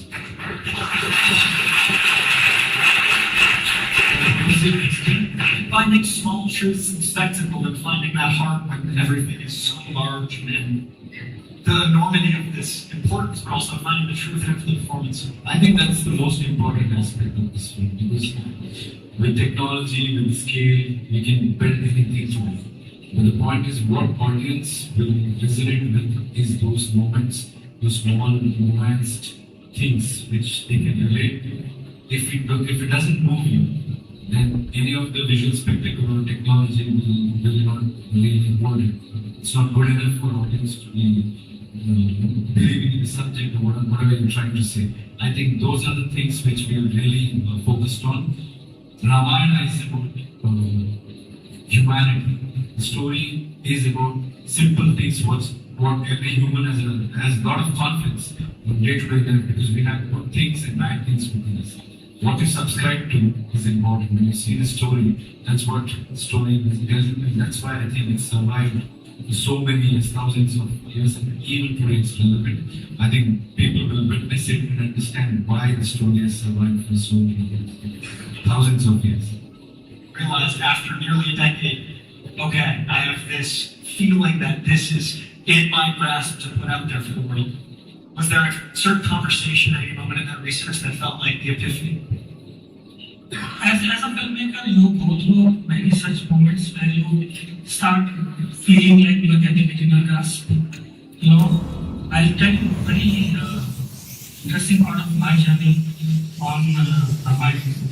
At every stage, I feel just blessed to have got an opportunity to team up with such a great set of actors and talent from all around the world. So just hearing their views, just meeting with them. Say for example, like I'm sitting with Neil or I'm sitting with Yash and I'm discussing a scene. And Yash says, I'll sit like this. I start seeing down. When he says, I'll probably fold my hands like this and look below my level, I start seeing down. So these are the moments where you slowly start seeing your film fall in place when you're starting to prep. Then comes the shoot bit of it, then comes the post bit of it. At every stage, the film is developing. It's almost like as you start seeing it in front of your eyes, and a part of it which you guys have seen there today. I might feel happier than what we have shown there today, and you can see it coming alive now. So that's the element of all the process. That's such a beautiful feeling. I can't imagine just seeing that reality shift in the moment. And were there any technical or filmmaking achievements that were developed through the production of this? Did you guys invent any technology or evolve anything that you're really proud of? Yeah, I think D9 obviously has a lot of film growth away from time. Lots of Oscars, 7 Oscars wins in the last 10 years. And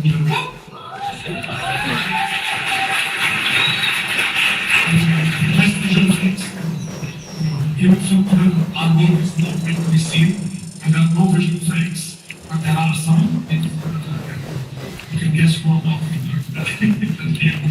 recently.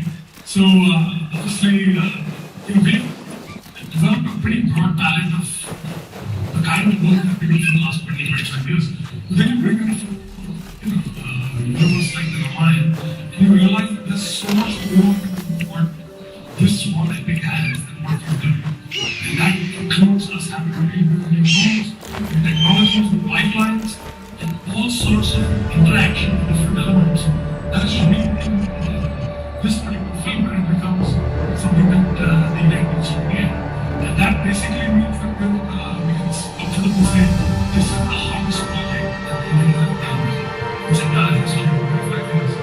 That is, I think, quite a feat for all the artists who see magic. Seeing that creating these shots, those who see environments, who see creatures, who see different filming techniques, motion control, motion capture, performance capture, all the technologies that we want to use because tentpoles have all been integrated, running simultaneously on set, which is why it is easier said than done. You've got live actors, you've got digital actors, you've got environments, it's a whole production of everything. Why is it so it's not just one spectacle, that's why it's complicated and has not been made in as much as what we thought. That the country like ours, which has 100 years of filmmaking legacy, this film should have been made on the big screen several times, but this presentation has not been done at that level. And that's sort of because I think the technology of the world, everything has to come together to make this happen. And did you unlock or find anything in yourself that surprised you playing that type of character? I mean, people here will understand it.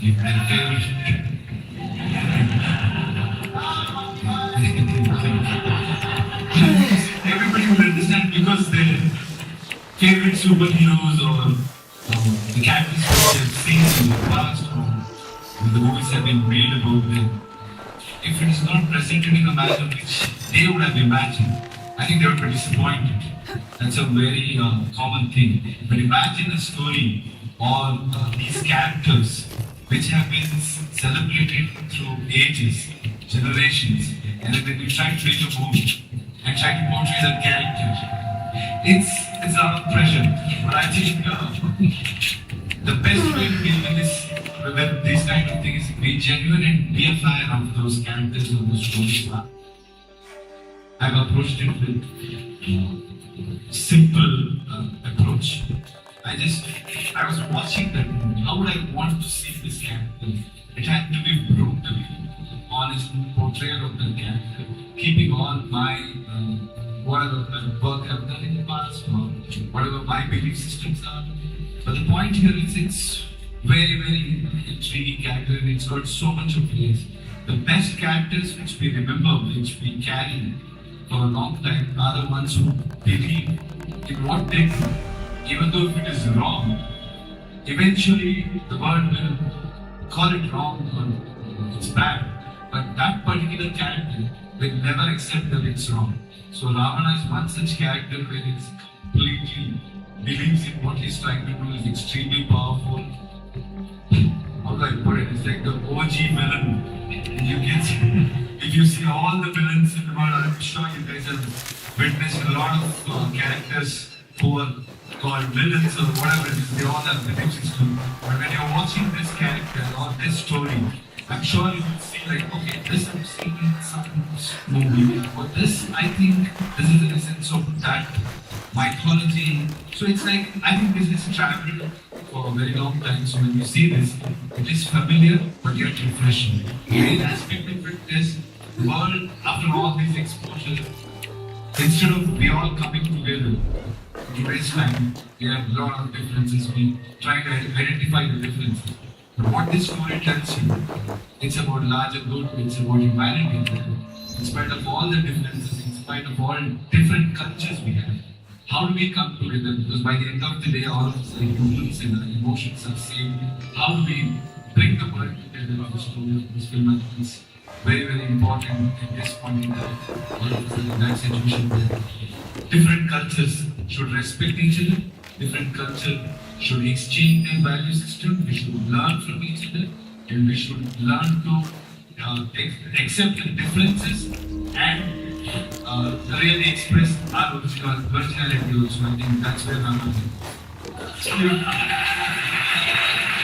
You guys seem to get along amazingly. I love the vibe, the energy. What was that bond like, getting to know each other, getting to meet each other, getting to work with each other, and then having to kind of turn that on its head? You know, honestly, I guess you have to read the Ram and Ram, when you're meeting a meal, when you're short like this, when you have the opportunity to work together. But I've known Yash for some time now, many before this work. And I truly believe that we needed somebody with his aura, with his fun, with his outlook, with so much of swag, and so much of power, and so much of honesty that, he's really phenomenal. But all the because we've been the biggest skewed version of that. That which is just because it was so characteristics, the writers, the details,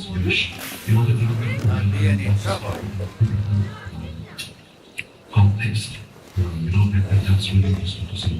The character of Lord Lance, I think it's needless to say that Lord Lance creations generation that they will continue to Lord Lance and writers about the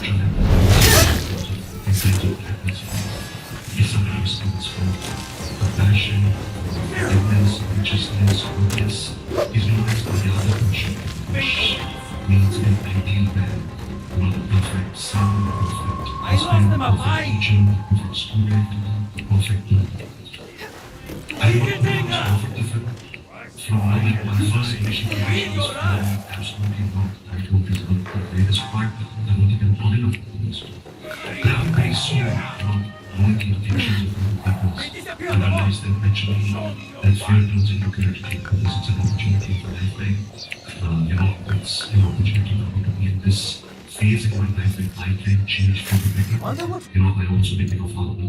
Coinciding with the time of this film of So, over these 3 years, telling my daughter what stories of Ramayana, going to set and actually performing those stories. It's been such a spiritual growth for the last 3 years that I'm really happy. That's so beautiful. That's so wonderful. The righteousness of life. Lord Sita in 1935. Wow. It's quite moving. That is so special. It takes a righteous man to think I could not play a righteous man. The embodiment of the character. It's so good. I think that's the most important thing. I would like to add, nobody in this world can come and say that I have the virtue to be one. That's how we just the fact that he said I can't do it. Says, like you said, and he's a fabulous actor. I'm telling you guys, it's not easy to play Lord Rama and the way he is really worked. And it's easy to play any character where you have complete freedom. But playing Lord Rama, the way he's pulled it off, huge respect to him because he's a fantastic actor, a big superstar in India. With all this responsibility, he's still so humble and he's surrendered to the character. You guys will witness a beautiful drama with great intent and with great sacrifice he has done. I should really be telling you very much. That energy I was talking about is beautiful. That bringing worlds together and all these details, also tying into the story is the same thing. And Lord Vishnu, you see the guy underwater, the god who's actually underwater, and who sort of preserved for life. And so, depending on who you speak to, they said Lord Ram is an avatar of Vishnu, who came to earth to protect against any disbalance of power. So that's what this, if you think about it, that inspiration, that visual light is it's true. various stories are like today. I'm learning the word. That's sort of this. I think the influence Indian mythology and Indian culture has had for decades, for generations. It's incredible. I'm excited to find all the layers and experience it, and then it feels like a story that as you grow up, talking about becoming a father in this timing, it'll just evolve for you as a person. That's so special. And just like that, white clothes is mentioned in the Bible. Really? Yes.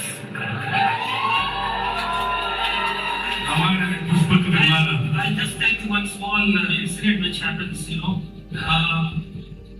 Lord Hanuman is extremely protective of Lord Ram. So, he is not letting Yama come close to Lord Ram. Yama is the Lord of Death. So he's saying he can't come close to Lord Ram. And Lord Ram knows his time has to get over at some point of time. So he has to distract Hanumanji. So he drops his ring into a crevice, and that crevice is endless. And Hanumanji goes chasing for that ring. And he reaches to a very narrow place. And he sees a mountain of rings. And he asks someone out there that, how do I find which ring belongs to Lord Ram? He says, in every yug, you have come looking for a ring of Lord Ram. Yug is era. In every era, you have come looking for that ring. That's the multiverse, which is all it is. You guys are making me so excited.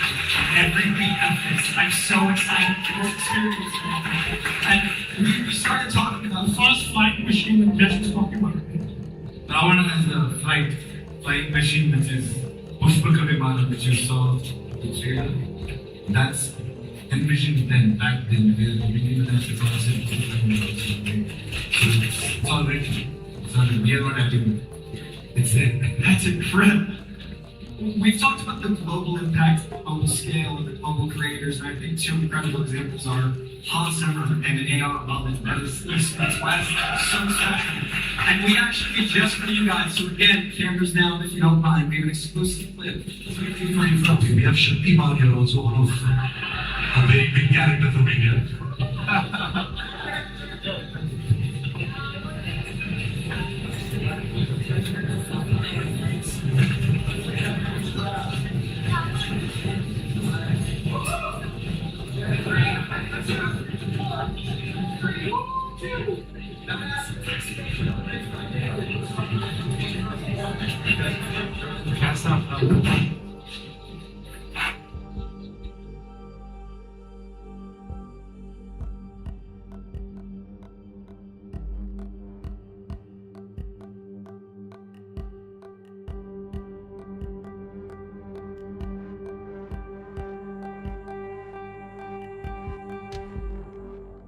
What's up, Amberstation fans? Carrie Lane here, and we're at Comic-Con 2026. I actually talked to you back in 2022, and we talked about what kind of story would you like to see from Indian culture and Hindu scriptures come to cinemas. And now you're here with the Ramayana. So tell me, how do you feel about that? Well, extremely grateful. It's a tremendous responsibility. Ramayana is something which is ingrained in all of us. It's a story that has traveled over four.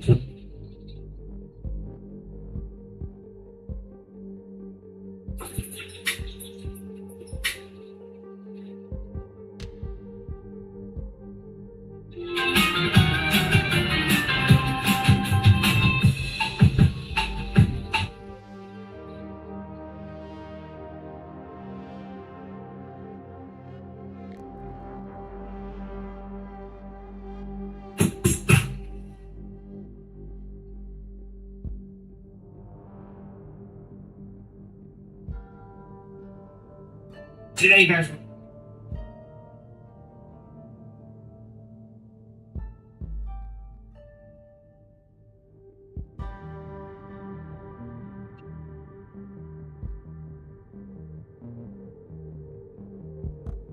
What a roller coaster. 6 years ago, I predicted that making a sock that would satisfy me is not going to be easy. But then, just 2 years later, I showed off this prototype sock, saying, overall, I am pretty darn happy, pun definitely intended. So what took another 4 flipping years? That prototype, while a decent sock, ended up having insufficient padding, the wrong material composition, subpar breathability, it got stinky, and maybe most importantly, it just plain didn't last long enough. But then, one by one, across over 20 prototypes, we ticked off all those boxes until finally we arrived on this. The LTT Forever Sock. No, it doesn't last forever. Nothing does. But as long as you don't do anything reckless, it is really freaking durable, and with all the other benefits, I believe it's the only sock you're going to want to wear forever. And to back that up, we're giving it our full, written, limited lifetime warranty. Basically, these socks fail in the line of reasonable duty, we will exchange them for a new pair. They're available now, while stock lasts, at ltcstore.com. But surely you're thinking, this is a tech channel? Why in the saltine crackers am I watching a video about socks? And I'm so glad you asked. This is a scanning electron microscope shot of what fabric looks like when it's been functionalized with a molecular copper film. We partnered with a Canadian company, Welltech, to apply a very similar treatment on our Forever socks. This results in a strong anti-odor effect that actively kills and absorbs odors. Best part is that unlike many other fabric treatments, this isn't some nasty spray-on forever chemical cocktail that rinses off in the wash. The copper ions are embedded in the fibers in a way that will not easily wash out over time, and I've got our material specialist who's going to be talking through why this is so cool and why it works so well. Fortunately, she's not here right now because this is a little embarrassing to admit, but it works so well that unless I'm doing like a heavy workout, I will regularly wear these socks for 2, 3, even 4 days between washes. I'm also kind of embarrassed to admit that even though this video is only to introduce a new LTD Store product, I'm still going to do this segment. To a sponsor spot about the team fighting to ensure their patients have every tool they need to run their businesses. The Oductors. Brought to you by Odoo.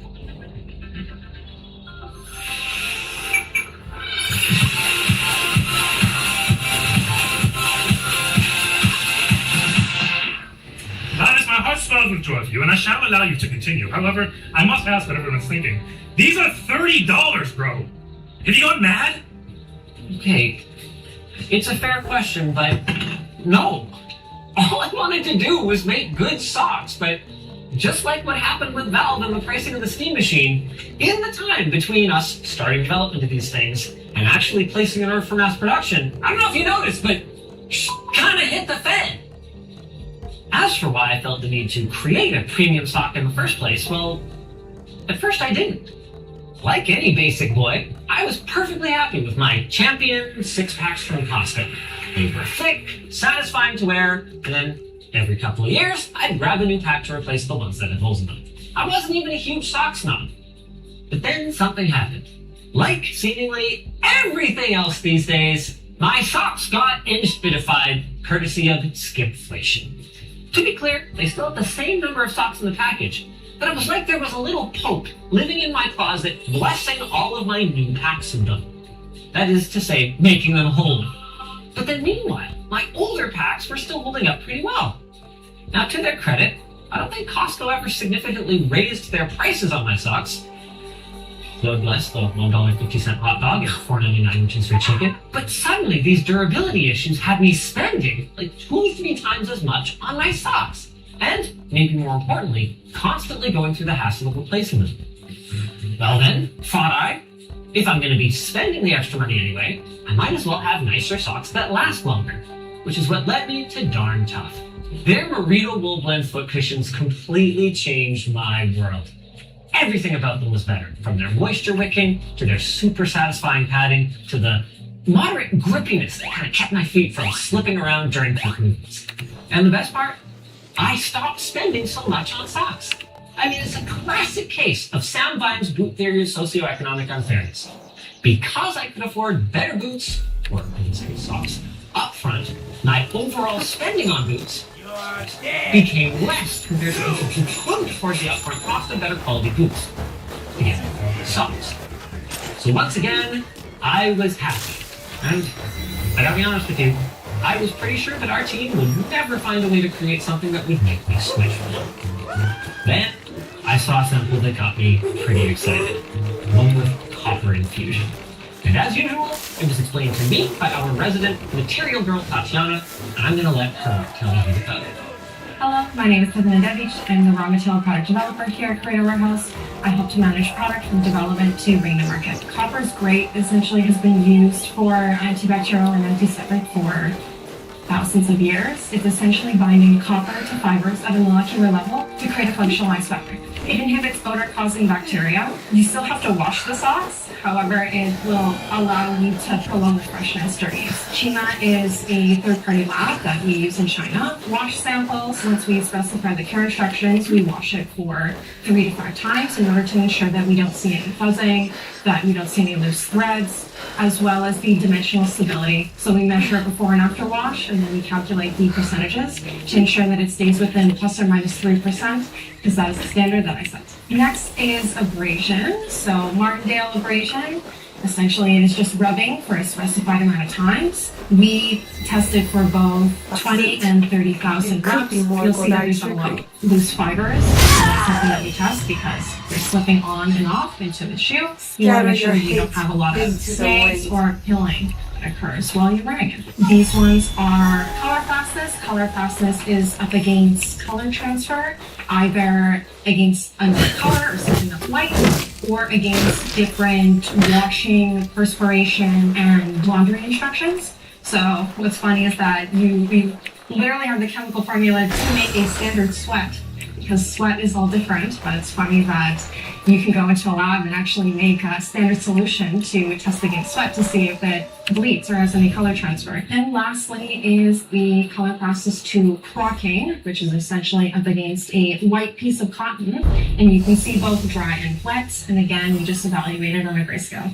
Now I'll throw it back to Linus to talk about the composition of the sock. But you can't just spend a bunch of money copper treating an inferior sock.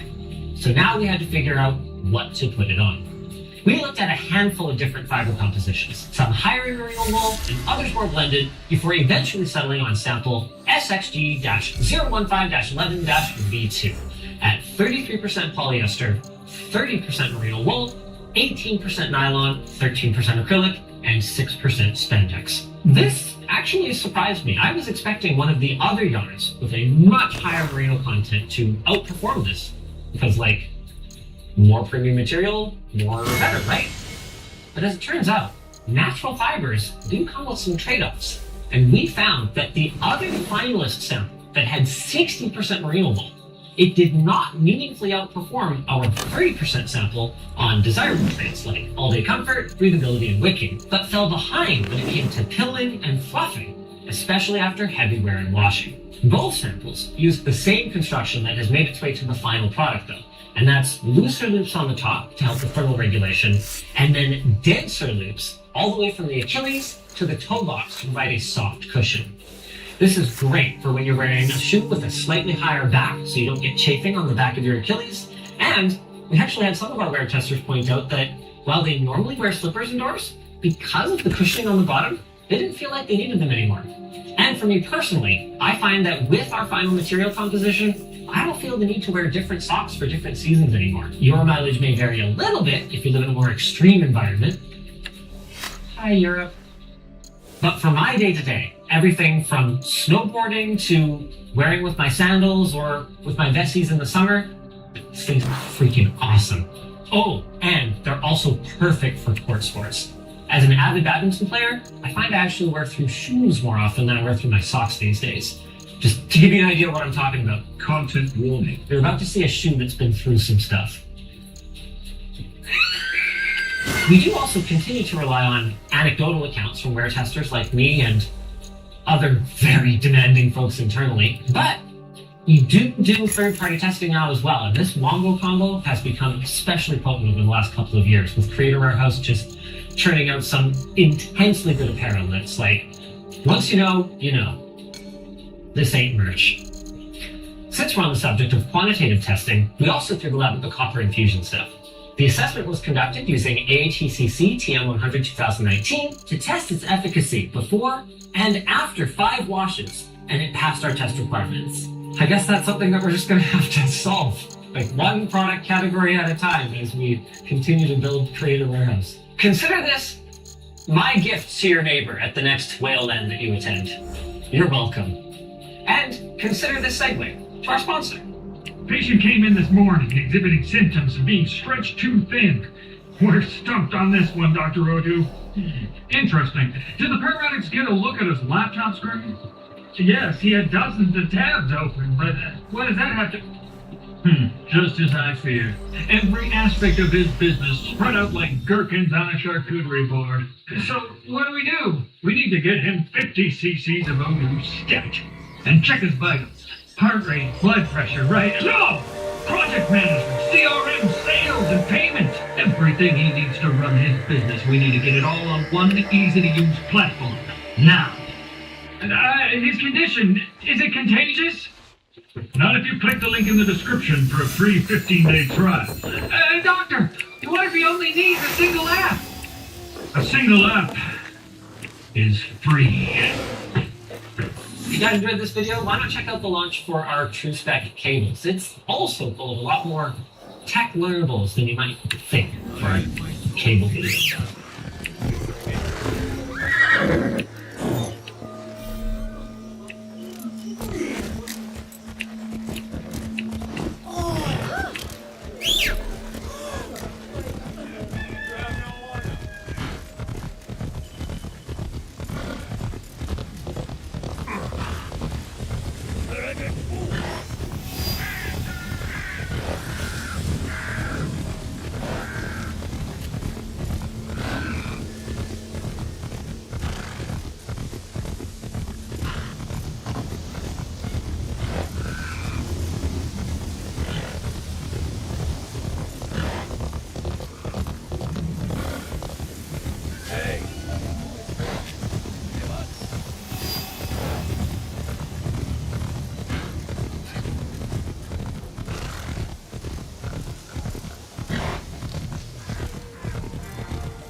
Goodbye, Godai Shinobi. I should return to Shoten.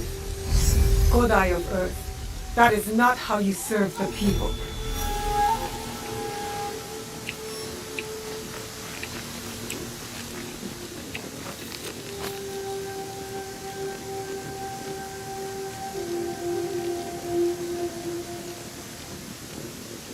The Godai Shinobi are plotting against us.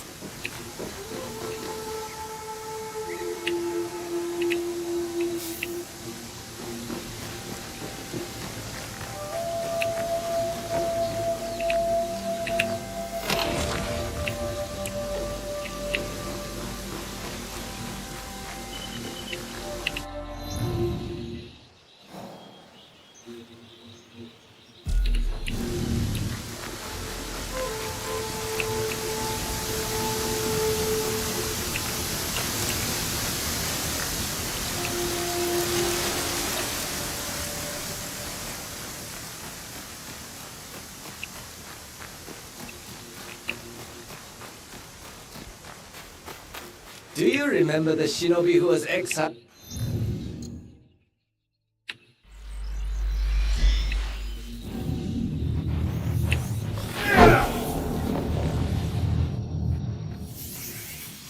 Do you remember the shinobi who was exiled? Among the sword schools, your reputation precedes you, student of But the Naginata is no sword. Come, show me that your skill is as they say. Do you remember the shinobi who was exiled from the training grounds, Ishikawa Goemon? I saw him around these parts. Is he back in Iga? After the incident with Momochi Sandayu's mistress, he's got some nerve. From what I heard, she appreciated it. Sandayu, bless my soul.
I have to stay low.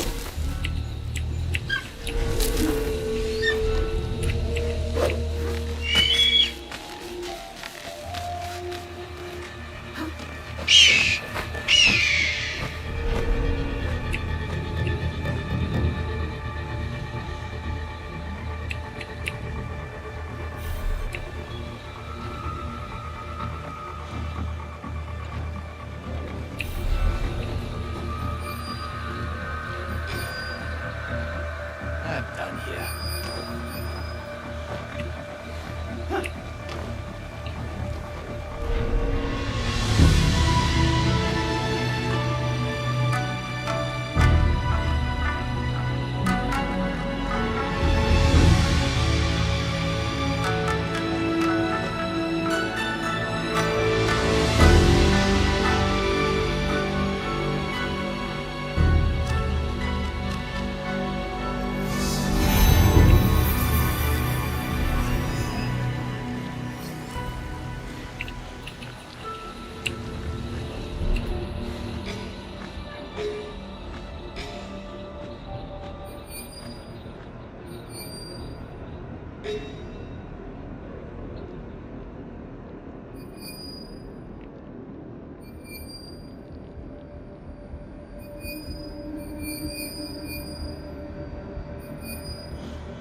Find something.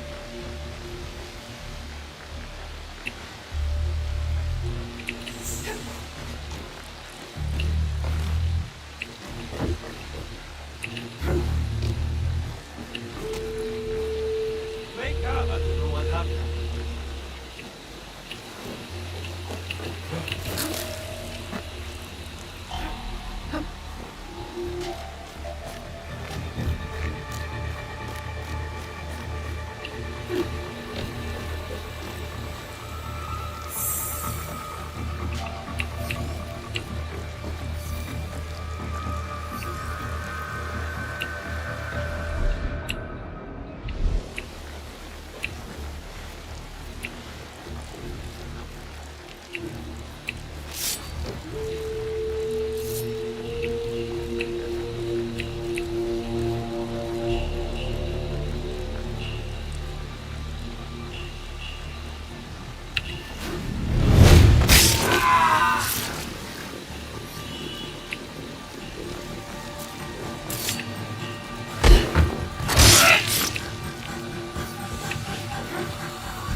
Huh? I'll let you live.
This one to take.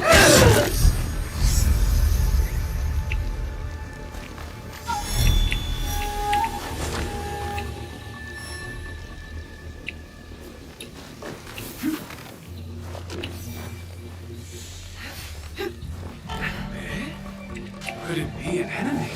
You and me, Shinobi.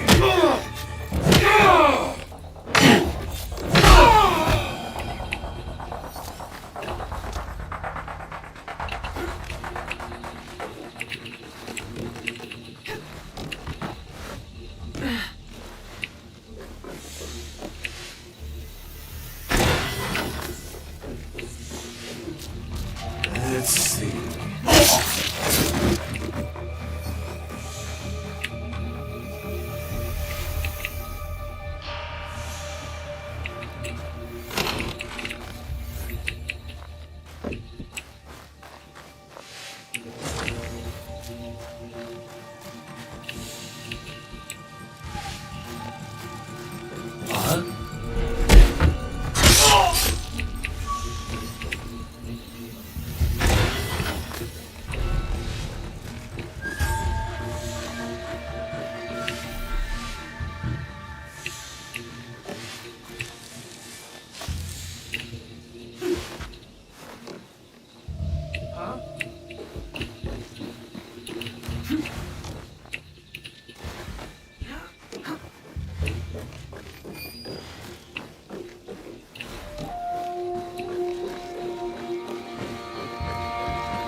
Egon!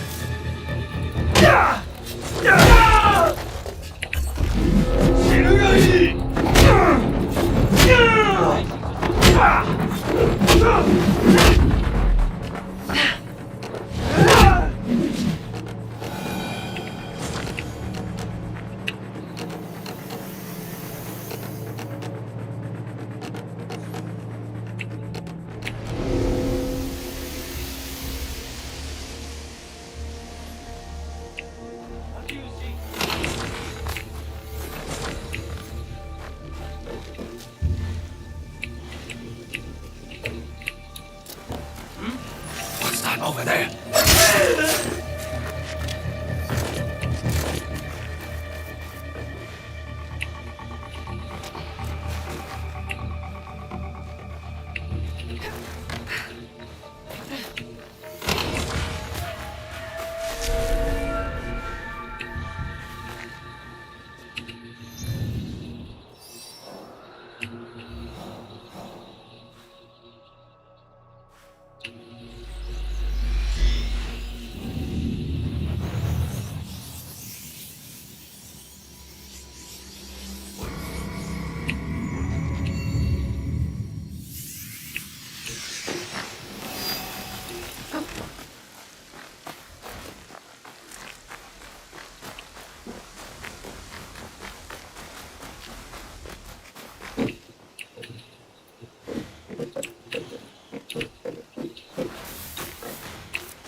It is done. It is a tragedy and a shame, but necessary. Please take these, an expression of my appreciation. Thank you, Shote.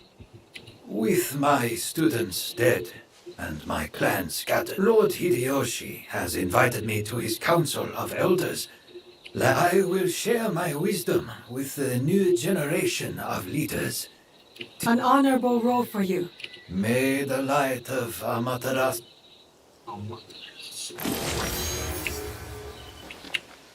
Greetings, my lord. Naoe. Here to learn more about the mysteries of Kogaryu? Actually, I'm looking for your daughter, Katsuhime. You don't see her? She's standing right beside me. Huh? Where? It seems that Koga's powers of invisibility are superior to those of Iga. Most amusing. I'll find her on my own. If I were Katsuhime, where would I hide? Probably in a gunpowder barrel.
Teppohime!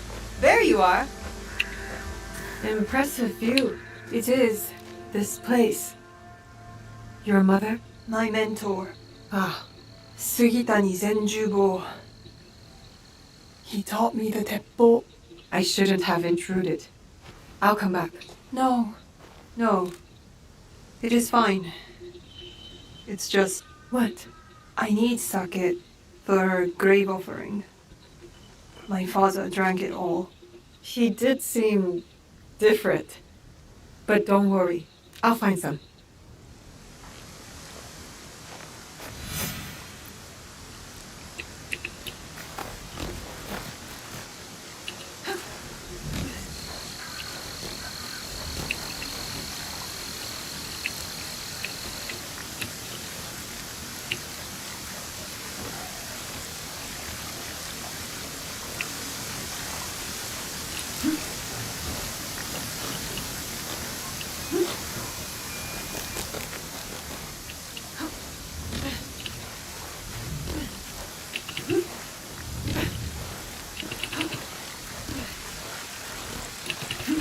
I need to find some sake for Katsuhime.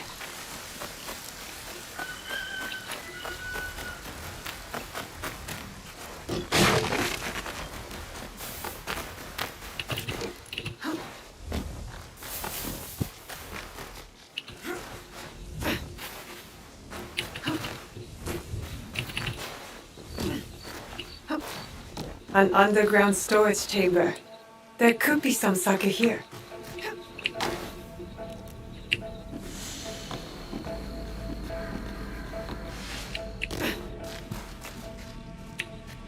This should make a fine offering for Katsuhime's mentor.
You said you wanted to join my Kakushibaikyu. I said I might want to join. Who do I get to kill? That's not our purpose. We're trying to build a better, more peaceful world. I know. I jest. But look, the Ikoiki were smashed. Enryakuji was burned to the ground. The daimyos bicker and the endless wars, well, they never end. So what does your Ikki have to offer me? Other than a swift and violent death. Hope. Hope. What good is hope? Depends on what you're hoping for. Alright, Higahime. I'll try it out. If you do something for me, meet me in Wakasa. I have some friends you should meet. You have friends? Yes, Naoe. I do. The Rokkaku name is known across Omi and beyond. Yes, the great Rokkaku clan with no castles left. Don't worry, I'll be there.